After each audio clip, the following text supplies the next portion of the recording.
And now it's Deborah Kobylt Live. Hi, everybody. Thanks for joining us today for Deborah Kobylt Live. And please welcome Robb Kelly, Dr. Robb Kelly, a former addict, alcoholic, and now the founder of the Robb Kelly Recovery Group. Thank you so much for being here. Thank you for having me, Deborah. Thank you. I have to tell you, when we first spoke on the phone, your story made my jaw drop. I'd also like to mention that you wrote this book, Daddy, Daddy, Please Stop Drinking. So I'd like to welcome you. First, I just want to say that we do have a sponsor of our show today. It's called another book, The Necktie and the Jaguar. The book was written by Carl Greer, and it is a memoir to help your changing story and to find fulfillment, particularly if you struggle from anxiety and all of that. Please do pick up this book as well, The Necktie and the Jaguar. So, Dr. Robb Kelly, back to talking to you about your book and your story. Why don't you start? Gosh, I don't know how you make your story shorter in the time that we have, but you started drinking at what age? Started drinking at the age of 9. I remember it very, very well to this day. It was in Liverpool, England, and we're on stage with a musical family, my uncle and auntie. And I took the first drink at 9, and I didn't know then, but I know now that set off my alcoholism, because there's alcohol rife through my family. And what a lot of people don't know is you can't drink yourself into becoming an alcoholic. It's hereditary. It's a disease passed on through generation and generation. So my brother and sister, they're fine. But when I took that first drink, the whole world just changed. Yeah. Now you said you were, I believe that you were with musicians, right? They were playing, or were you playing also at that young age? I was playing also, yeah. I was a musician. That's what I wanted to do for the rest of my life, to be honest. But didn't turn out that way. So yeah, I was playing on stage. I was playing bass guitar with my uncle who was playing rhythm guitar, and my auntie who was singing. And that's what we did every Friday, Saturday, and Sunday for many, many years. I would go out and we would perform every Friday, Saturday, Sunday. And I was the richest kid in our school. I'll bet you were. You also have performed in your lifetime with some pretty extraordinary folks. Could you tell us who you have performed with? Yeah, so I was the bass player, session bass player, Abbey Road, the famous Abbey Road in London, where the Beatles recorded. So I've done sessions with Freddie Mercury from Queen, David Bowie, Elton John, all them guys were around when I was sessioning. So we had some good times. Me and Elton still keep in touch. So yeah, it was an amazing time. But again, most of the time I was drunk or wasted, so I didn't really appreciate that at the time. Wow, it's pretty extraordinary. Did you ever play with Paul McCartney? I think I told you when we were on That's the the phone first earlier. question anybody asked me when I spoke about Abbey Road. I didn't, and he was in the next studio once, Oh, but no, I didn't. I would have loved to have done that. Never got that. well, Maybe one day, Deborah. Maybe one day. not too late, Rob. Not too late. No, Let's circle definitely back a not. little. No, but I have to tell you, if that were me, I would have somehow found a way to get into that studio. I don't quite know how. I would have brought him a cup of coffee or a glass of water or something. But like I said, someday. Um, so let's circle back a little bit. You were 9 years old. You were drinking. It made you feel good. Talk about your journey because it was shocking. I mean, it wasn't just a young kid who drank. You just spiraled out of control. Talk about it. I did, and he took me a few years. So through school, I was good, just drinking weekends, and then college came. I drank a little bit more. I come from a trailer park almost. It's a project, a council estate in England. But I never felt comfortable. I always knew there was more that I could do, and I wanted to be rich, and I wanted to be, wealthy and do the job I want to do. So I was always striving for more. So I went to Oxford University, which is unheard of for someone from a council estate. But I had friends who were Freemasons, and I joined the Freemasons. So I got there, and I found people drank just like me. It was awesome. So after 3 months, and then they would go home at 4 or 5 o'clock in the morning to cram for the test, and I would stay up all night and then use cocaine to keep awake during the day. So that's when it really first took a hold, but I wouldn't admit that I had a problem. And then, of course, I found a girl. We got married. I was in the telecom business before cell phones came along, so I was getting wealthy. Had 2 children, and How old? Hang on. How old were you at this time? I was probably around 24, 25, 26, around that area. So Wow. pretty young. Yeah, pretty young. But thought I knew everything, of course. And then the two daughters. The thing is, Deborah, when the first child came along, I promised my wife I'd never drink again. And 3 hours later, I was in the bar drinking. I was wasted. And then the second baby come along, so I took 2 Bibles to the hospital. And after holding my baby, I give it back to my wife, and I put 2 hands, one on each Bible, and I swore to God, to her, and to my children, I'd never drink again. 7 hours later, I was drunk.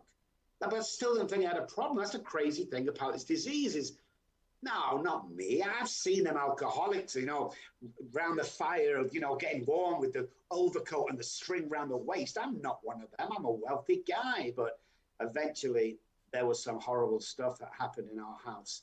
From the outside, it looked amazing, brand new cars, big house.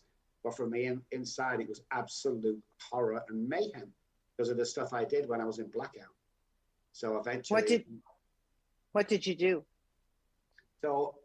Well, on one incident, there was 2 incidents. One was coming down the stairs early morning. My 3-year-old daughter was trying to get down the stairs, and Daddy bumped into her and knocked her down the stairs, and I fell as well. So that didn't really end well. My wife said, if you do it again, we're going to leave. But I came down a couple of days later, 3 o'clock in the morning, looking for vodka, went into the kitchen, opened the kitchen cabinet, and there was a brand new bottle of vodka. Oh, my goodness, you'd think I won the lottery. I put it on the side of the counter. I turned round for 2 minutes to get a crystal glass. This is how insane this disease is. And by the time I turned back, my wife had grabbed the bottle off the side and she said to me, and I quote, "Rob, I think you've had enough." She was probably right. I should have gone back to bed and said, "Thank you, Mrs. Kelly." But what I did is I took a kitchen knife out and I stabbed her 3 times. Then I grabbed my bottle of vodka and I finished the bottle of vodka off. I called the police and the ambulance and a taxi, which was just around the corner. When the taxi came, I waited to hear for the sirens. And when they came, I fled to Spain. Oh my gosh! Right? Yes. What about the kids? Well, when I came back eventually after 3 months, when there wasn't pressing charges, then when I got home, Deborah, she was waiting with the children, and she said, "I'll love you till the day I die, but you're not killing our children." And she left with my children. So the next day, I got onto my attorney and said, "You need to get my kids back. You get children back." And I paid him a large amount of money. He went to the courts. He got them back. And I remember him bringing to me, now this is the insanity. So he brings my kids. I met him at the front door, give him a big check. Took my kids, 1 and 3, that's how old they are, 1 and 3. I took them into the living room, the front room, and I sat them down in front of the TV. And I went to the kitchen. Now I have responsibility for these 2 children. I went to the kitchen and I thought, I'm just gonna have 1 beer to celebrate. 3 days later, when the police kicked the door in, because Daddy's been drunk out of his face, the children had been changed diapers, the children had been fed for 2 days, and they grabbed them off me and they kicked me awake and served me with unfit father papers. So when we get to the door, I'm crying. It was unbelievable. I'm so ashamed. And my daughter said 3 things to me as they left. She said, "Daddy, Daddy, please don't go." And halfway down the path, as she's holding onto Mummy's hand, she says, "Daddy, Daddy, please get better." And she got to the gate. They opened the gate. Mum opened the gate and she turned around 1 more time, Deborah, and she says, "Daddy, Daddy, please stop drinking." And I couldn't do it. And 6 or 7 months after that incident, the house had gone, the wife had gone, the cars had gone, the kids had gone, the business had flowed, the medical license got taken off me, and I was homeless. It happened that quick for me. I'm speechless. Yeah, again. Crazy. No, yeah. But come on. So when you said your medical license was taken away, I know that you went to Oxford University during or before all this time. Clearly a pretty brilliant guy. I believe you were at Oxford while you were also working as a Mason. Is that correct? Correct. Okay. And what? So you got your PhD at Oxford. Is that correct? Correct. In what? Psychology. Okay. Wow. Psychology. I'm actually a 2 PhD. I'm a double PhD of psychology, and I went back to school about 7 years ago, and I got a PhD in behavioral science. So I'm a behavioral scientist as well. I can understand why. So let's dial it back a little bit. You became homeless. Talk about that. How many years were you homeless? You must have been drinking and doing all sorts of drugs. And then we're going to talk about the magic day that you decided to turn it around. So go ahead. I remember sat on the street for the very first night, because I went from mom and dad's to friends, from friends to acquaintances, from acquaintances to the street. So I sat on the bench the first night in the freezing cold. I think it was raining. And I thought to myself, where the hell did that just all go wrong? So wow. the 14 months I spent on the streets were horrible. You know, I woke up one morning on the bench, I was sleeping, and the guy next to me was stabbed to death for his training shoes, his sneakers. So I had to fight every day physically to stay alive. I bare knuckle fight travelers and gypsies for money. I'd follow people and rob them of the money and the wallets and the watches. I mean, it was just absolutely disgusting. Oh my God. I know it's horrible when I share that today, because obviously I'm not that person today, but that's where it took me. I was in survival instincts.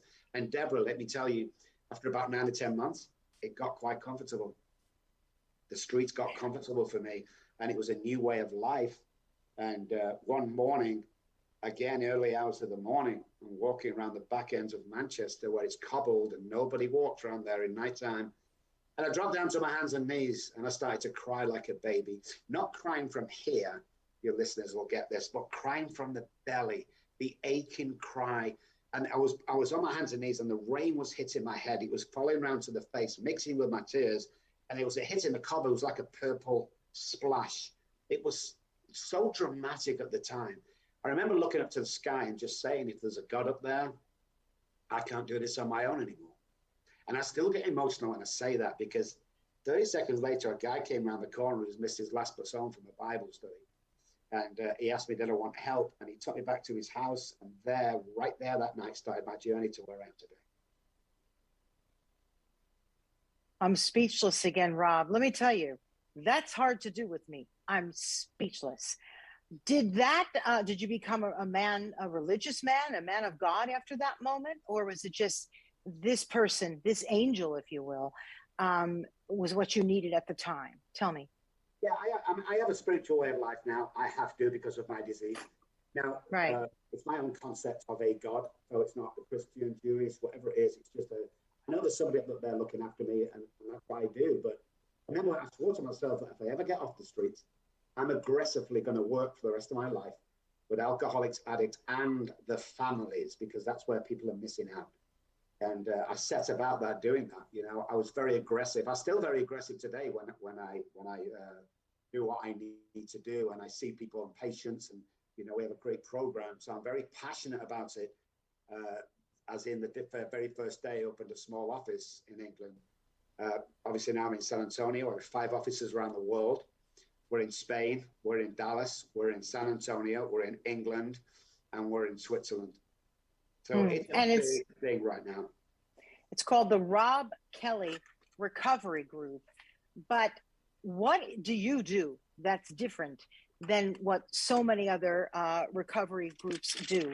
I'd like to talk about it, because I believe that you help heal from the inside out, because you say very often a person who gets that low just doesn't believe in him or herself at all anymore. Could you describe that? Like, what's it like? What's going on the inside? Well, this is a brain problem. It's not a drinking problem. It's a thinking problem. So the gateway drug is trauma. I want to put that straight away. It's not marijuana. It's trauma. Trauma is the gateway drug, period. So what happens when they come to me is they've either been beaten down by life, or they're divorced, they're homeless, very rich homeless people, but they have no identity. And what I always say to them, if we could swap places for 5 minutes, all your problems would be over, because we never see ourselves like other people see us. And that's the biggest problem of a human being. It's like, you know, has anybody walked up to you, Deborah, in the last day or so, go, you are absolutely phenomenal. I mean, you are amazing. People don't do it, especially high-profile people. Like, nobody ever comes up to me and goes, Dr. Robb, you're amazing. Nobody does it. They think we already know, and we don't know. That's the problem. So I decided this many years ago, and I tell my patients this: if you're an alcoholic or addict, you're never going to be tall enough, thin enough, blonde enough, or rich enough. You're just not going to do it. And we have to accept that, because I said to my wife, if we just get $100,000 in the bank, all my problems will be over. When 100,000 was, or maybe we should do 2, you know, maybe we've just had $1 million. I mean, it never stops. It just carries on. It's about finding oneself. I mean, the neural pathways in an alcoholic and addict's head are self-sabotaging. We are born this way. So What that means is I might start something, really look really good, but over a considerable period of time, I don't think I'm worth it. I don't think I'm good enough. So I self-sabotage whatever that is, with relationships, jobs, whatever it is. But I want to say something to the listeners and the viewers, guys. If you're sat at home and you're thinking that you're not good enough, if you think that you'll never amount to anything, guys, I want to apologize to you because somebody's put that there. We are born with $1 million minds. Stop hanging around 10-cent minds, please. You can be whoever you want to be. I used to get people all the time, Deborah, coming, well, I can't be president of the United States. Well, I beg to differ today. You can do anything you want, but we have to do the work. We have to go back to the childhood trauma. We have to clear that up, the inner child. We have to bring you into the future, make you that guy that can think positive, because the addicted brain is one of the most powerful brains in the world. You see, you know the addicted brain when nobody picks alcohol or drugs? They're the guys running Google and Apple. You know, fantastic minds that just laser focus on something. So whether you're sat at home or sat homeless listening to this, believe me, homeless guy here that everybody had given up on, and look where I am today, one of the best minds in the modern addiction world, they call me, which I like, my ego likes that. But the point is, from homelessness to here is possible for anybody. Forget the education. You don't need education to do what I did. You just have to have a love for success and people. How do you help a person who has had childhood trauma? How do you start that? And how do you speak to that inner child? Because I hear about that a lot, and I don't even think I quite understand that. Could you explain that to us? Maybe break it down for me? When we talk about the addict or alcoholic, I'm just going to say alcoholic from now on. We're talking about the alcoholic with a predisposition, so we're born this way. You can't drink yourself to become an alcoholic.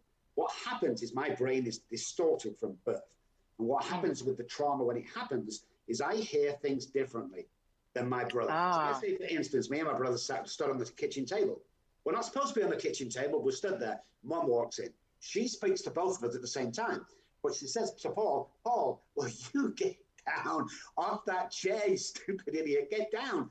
Paul gets down. I freeze. Why do I freeze? Because what I heard, get down off that chair, you stupid idiot. And I go into that freeze mode. And that's what happens. Right. With trauma we don't think is trauma. People go, oh, I've never been in a plane class, Dr. Robb. I've never had a great... No. Trauma is being told you're not good enough. Trauma is being told you can't go to college like your brother. You're not clever enough. That's childhood trauma. Anything less than nurturing as a child is child abuse. That's the bottom line. And people are aghast when I say that, but it's, believe me, it's the truth. How do you change? How do you talk to the inner child? Well, we obviously go back and we do the work by right. healing them and talking to them, and everything's going to be okay. We walk through the trauma and then we bring them back into day life. So we use somatic experience, which is a technique of working with the central nervous system and the body. We use NLP, neuro-linguistic programming, to redirect neural pathways and thought patterns to solidify good thoughts and minimize self-sabotaging thoughts. And then we use brain spotting, which is a direct lead from the pupil into the subconscious brain, which is some of the most amazing things I've ever seen, because I don't know what's there.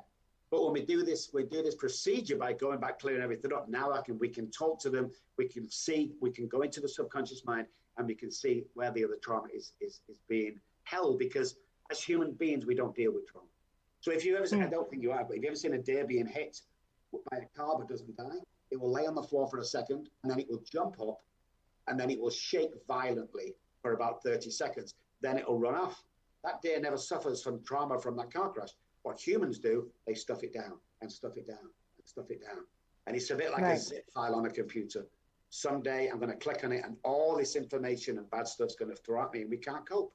The brain's in overload. How the Robb Kelly Recovery Group, you go and stay there at a facility, or is it something outpatient? How does that work? We're kind of an IOP, though we do have premises to keep people, we have a ranch that we keep people at secretly. It's all hush-hush.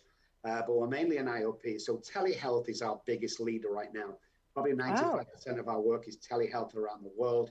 We have the latest encrypted software and HIPAA compliant software. And it seems to be doing an absolute success, because what happens, Deborah, is when somebody comes to the office, they've had a shower, they've got makeup on, they're wearing nice clothes, they're very sterile when they come in. So you're not going to get anywhere for a few weeks till they get used to you. What happened, and what we discovered, we started doing telehealth 6 years ago, is that when they're in front of the computer and they've got the pajamas on, but got a nice shirt on, they're so relaxed in their own premises. And we truly believe that people should recover in their own environment. What's the point in locking somebody up for 30 days and setting them back into the place? I agree with that. I agree. Yes. Because if that were me and I had to go somewhere for 30 days where it's all lovely, the food is good, the bed's comfortable, nobody is saying anything awful to me, and then you go back home and it's like, uh-oh. I would imagine that is very difficult. I like the whole telehealth medicine. Is this something that's also covered by insurance, or how does that work? Well, we don't, I mean, it is covered by insurance nationwide, but we don't take insurance. We have too many problems with it. We're like a concierge. I understand. You know, so we just private pay only. I understand. And it can be ongoing too, right? The telehealth. Yeah, what we usually do is there's a 3 to 6 month program that we do, 1 hour every single day for up to 6 months. And then we extend that to 12 months should you need it, going down to 3 or 4 days. And then we do a case management on you for 5 years. And the reason we do the case management is so we can track our success rate. So normal treatment centers are around 3 to 5%, have been for the last 25 years. We have a 97% success rate because we're doing things different. We're using modern science and bringing it to the surface, and stop concentrating on the alcohol and the drugs. That's not the problem. The problem is the way my mind and central nervous system acts when I take the alcohol and the mental obsession that someday it'll be different. It never is different. Talk to me a little bit about the book, okay? Daddy, Please Stop Drinking, which was what your daughter asked of you as she was being taken away, the third thing that she said to you. And I love that you dedicated this to your daughter, Charlotte. Now, you mentioned you have 2 daughters. Are you in conversation with both of them or no? Tell me. No, unfortunately, my youngest daughter's never got in contact with me. But 2 years ago, Charlotte, 2 or 3 years ago, she messaged me on Facebook. Now, it's 3 o'clock in the morning in San Antonio, but it's like, I don't know, 3 o'clock in the afternoon for them. So she messaged me and I picked the phone up. Now, I've not spoken to her for so many years. I picked the phone up and I said to my wife, it's Charlotte, it's Charlie. So I messaged her back straight away and she said something like, Dad, I'm sorry. It's been, for the last few years. I want to get in contact with you. I saw you on TV. So we flew out on the red eye and we contacted her and we started talking. And she said, I want to do what you do, Dad. So we sent her back to college, for like 2 or 3 years to get an NLP certification. And a psychology degree. And what happened, Deborah, is that was 3 or 4 years ago. 3 years ago, she got in contact. 5 weeks ago, she opened my Manchester office as one of my lead therapists.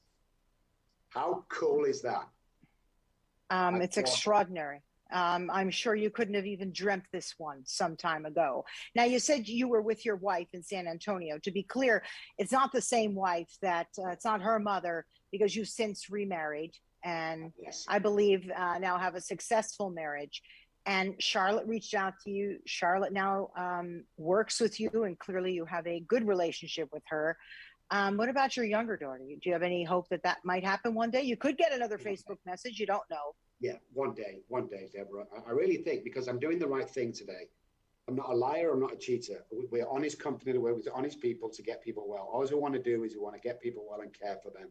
And I have a big heart. And even last year, we give about $170,000 away to charity, to people that are homeless, people that want to get the kids back that suffer from addiction. So we're doing the right thing. So I think that one day my daughter will get in touch with me. But the reason why the book's called, obviously, Daddy, Please Stop Drinking, is because my daughter, and when we started writing the book, I didn't think I'd ever see her again. And she got in contact. And between her and my wife, we said, can we call the book Daddy, Please Stop Drinking? The book's about my life. The book's about the downs and the ups and the information. It's funny, it's not. It's information for the parents, for the loved ones, and the alcoholic or addict. It's just an amazing story. And what I want to add, I mean, it's on Amazon and it's in Walmart right now, but I always hear when they say the books, all the proceeds or all the profits go to, no, all the proceeds that I spent on that book go out into the communities around United States of America and England and other places. All the proceeds, all the $9 or whatever it is, I've never seen a dime of that, goes straight out to the community. So I always say to people, buy it, have a read. If you don't like it, contact me. I'm all over social media. Contact me. I'll refund your money. I'll send the money back to you. I'm sure you'll enjoy it, but we don't get anything out of it. I just, it's very therapeutic for me, Deborah. Very therapeutic. And there's pages, I've never read it, by the way, which might sound crazy. I've never read it, never watched myself on TV. That's just something I don't do. Very interesting. I mean, you talk a lot about bullying, also the bully in the bottle, school blues. There's a lot of different ways that many of us can take in those messages, right? It's not just at home. There's a lot of places where throughout our young lives that sort of trip us up and mess us up, right? Go ahead. It is, and you've got to be careful going through life as well. The smallest things can redefine and redevelop your life in the future. So I always say to people, show me your friends and I'll show you your future. Even at school, be careful who you hang around with, because if you hang around with 9 depressed people, you will become the 10th. End of story. So going through lives, we have hiccups, we have trauma, we have letdowns, but at the end of the day, you can do anything you want to do.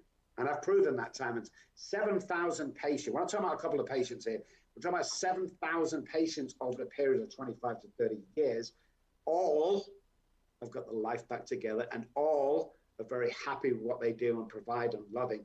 And the biggest pay that I get, because I don't get involved in the finances, my head goes, the biggest payment I get is when a mother or a wife calls and it tells me that dad's moving back home again and the kids are so happy and they're going on a vacation. And this is what I do. I'm going to give my trade secret away to you, Deborah. I put the phone down and I cry every single time, because that's what it's about today. Help each other, love each other. Doesn't matter who you are. I make conversation anywhere, because if you're kind to somebody, you may change their day. We got a cake somewhere, Deborah, from a H-E-B store or something, big supermarket in Texas. And we bought the cake and we had to have writing on it for a guy who was celebrating 2 years sobriety. So while we're choosing the cake, this old lady comes and me and her had such a great banter, laughing and joking. So we went home. Next day, me and my assistant went in to pick the cake up fully done. And she says, "Excuse me, can I have a word with you?" Alcoholic, of course. I thought, uh-oh, what have I done now? And she pulled me to one side and she said, "I want to thank you for yesterday." I said, "What, for ordering the cake?" She said, "No." Started laughing again. She says, "My husband died 4 months ago. And yesterday was my first day back in work. And me and you was laughing that you made my day." I didn't know that. I would never have known that. But that's what we have to do. Make somebody's day. Compliment 3 people every day. I mean, I have to be honest about it. If someone's ugly, I can't say you look amazing or you're beautiful. I mean, I have to tell the truth. But it really warms my heart. And when I thank somebody, dopamine is released into my brain. It's everyone's got their own beauty. Everyone's got their own niche in life. It's about finding that. And it's about people complimenting and just walking you through life, because with the experience I've had from where I've been over the years, it's like God's took me through everything, so that when somebody comes up to you and says, "What, Dr. Robb, what do you know in your big house and your fancy?" And I can talk about the homeless days. And I seem to have that connection with people. You mentioned homeless, and I only have a few minutes with you, but I would just like to say, especially in Los Angeles, we have a crisis here with our homeless, and pretty much many of the cities throughout our country, and probably well beyond that. Just keep in mind when you're looking at that person, right? You know this, yes, in a tent, on the street, sleeping just, I don't know, on a sidewalk. They weren't always like that. What's their story, right? I wish, Robb, that you could get a hold of each and every one of them, because somewhere was some childhood trauma, right? When I was on the streets, I met surgeons, I met doctors, I met attorneys, I met ex-CEOs, I met hedge fund managers. It's crazy how the life just went wrong. One mistake, whatever happened, an affair, whatever it was, and they just couldn't handle it, and they became homeless, and nobody knows where they are. And you see them on the streets all the time. When you pass somebody on the streets begging for money, costs $2, $3. Yeah, but they'll only buy alcohol and drugs. Good, because that's what I did when I was homeless. It's not what they do with the money. It's how much it's how much you care when you give that to $3 to somebody. What they do with it is de minimis. It's the giving. Yeah, I agree. I agree. It's the giving and letting them realize that there's somebody there that wants to give to them as a human being. No, I agree with that. It's a very, very difficult situation. Gosh, Robb Kelly, Dr. Robb Kelly, I can't thank you enough for joining us today to talk to us about what you do about recovery and your story, because it stuns me every time. And please pick up the book, Daddy, Daddy, Please Stop Drinking. And also look you up, right? If people feel like they need help, they need work, look up the Robb Kelly Recovery Group, right? Easy to find, right? Probably on all social media platforms. Social media is Dr. Robb Kelly, and then I spell my name with two B's, ROBBKELLY.com is the website, but just open a search engine, I'll be there somewhere. And I want to say to you, Deborah, before you go, because I've watched you for quite a bit now, and I want to say thank you to you, because you are amazing. And I'm not just saying this. I don't have to bow to nobody. Believe me, that's my speciality. You're amazing. You're beautiful. And I couldn't wait to get on today. And I'm on vacation right now. So I would never do this. But as soon as I'm on with you, I just love what you do. Thank you for what you do, Deborah. Okay, you just made my day, because I don't hear that very often either. So yes. I mean that. So I thank you from my heart to yours. So thank you very, very much. It's been an honor. Robb Kelly, wherever you are on vacation, so I hope it's somewhere fun. Where are you? Boca Raton, Florida. Oh, wonderful. My family's from the other coast. They're from Sarasota. How lovely. I got to get myself back down there. Dr. Robb Kelly, founder of the Robb Kelly Recovery Group, also author of Daddy, Daddy, Please Stop Drinking. Please pick this up. Please look them up on social media and on his website, because I learned so much. And there's so much that we can all learn about addiction, recovery, and more. So thanks all of you for joining us on Deborah Kobylt Live today. You can find us on Facebook, on Instagram, on YouTube, and then, of course, all audio platforms. Just put us in there, Deborah Kobylt Live. And we'll see you next time. Bye-bye.